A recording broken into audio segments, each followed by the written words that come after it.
Bien, camarades, bonjour, bonjour à toutes et bonjour à tous. Oui, il y a de quoi être en colère. Il y a de quoi être en colère aujourd'hui quand on travaille dans l'automobile. Il y a de quoi être en colère quand on voit dans les usines qui continuent encore de fonctionner comment on est en train de se bousiller notre santé sur les chaînes de montage. Comment on est en train de se tuer à la tâche. Oui, il y a de quoi être en colère aujourd'hui. Il y a de quoi être en colère quand on voit tous les milliards qui se sont accumulés et qui s'accumulent dans les caisses des actionnaires. Vous avez sans doute entendu parler de ce fameux salaire de Tavares, le PDG de Stellantis, qui tourne à 100 000 € par jour. Mais c'est rien, les camarades. C'est rien du tout, ça.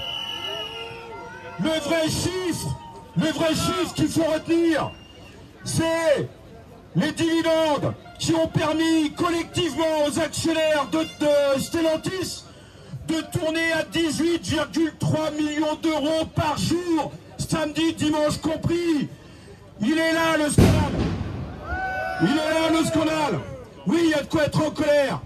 Et comme beaucoup d'entre vous ici présents, j'ai connu une fermeture d'usine. Je sais ce que ça veut dire. Je sais ce que ça veut dire comme dégâts sociaux, comme dégâts économiques, comme dégâts humains. Et comme beaucoup d'entre vous ici, on va connaître à Poissy, sans doute, aussi une nouvelle fermeture d'usine. Et on sait ce que ça veut dire dans la tête, comment ça travaille.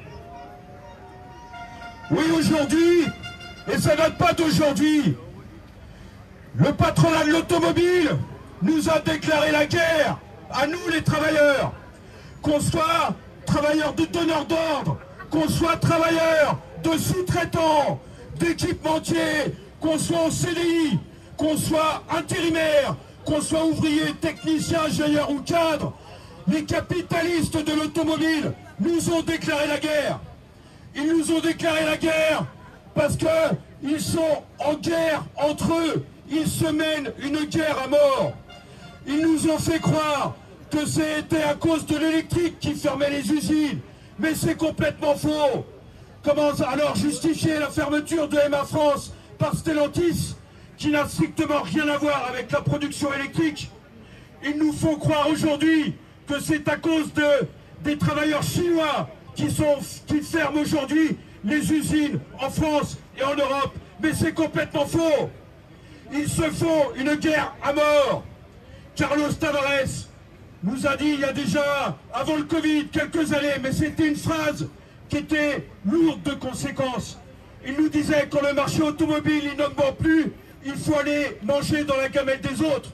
Aller manger dans la gamelle des autres, ça veut dire que Stellantis fait la guerre à Renault pour avoir des parts de marché. Renault fait la guerre à Toyota. Toyota fait la guerre à Volkswagen. Et c'est pour ça qu'ils ferment les usines. C'est pour ça qu'ils nous licencient. Parce que pour qu'il se fasse une guerre à mort entre capitalistes de l'automobile, ils doivent faire une guerre à mort contre nous, les travailleurs. Alors dans ce système, il n'y a pas de plan B. Il n'y a aucun plan B, les camarades.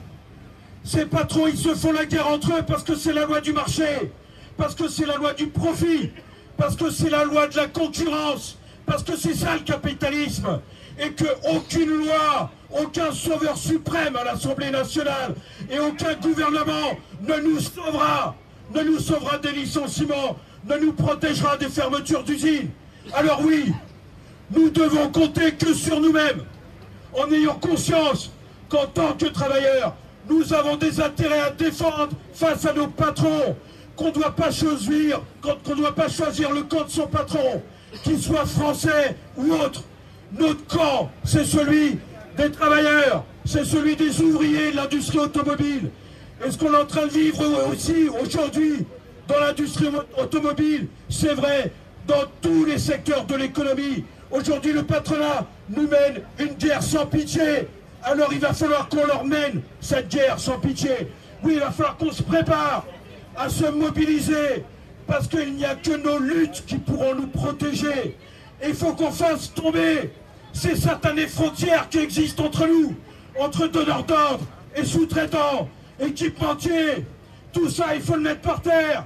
Il faut qu'on soit unis, les camarades. Si on se bagarre, usine par usine, on va se faire tuer, on va se faire descendre. Il faut qu'on se bagarre entre nous. Il faut qu'on unifie nos luttes. Et pour ça, ça veut dire s'y préparer.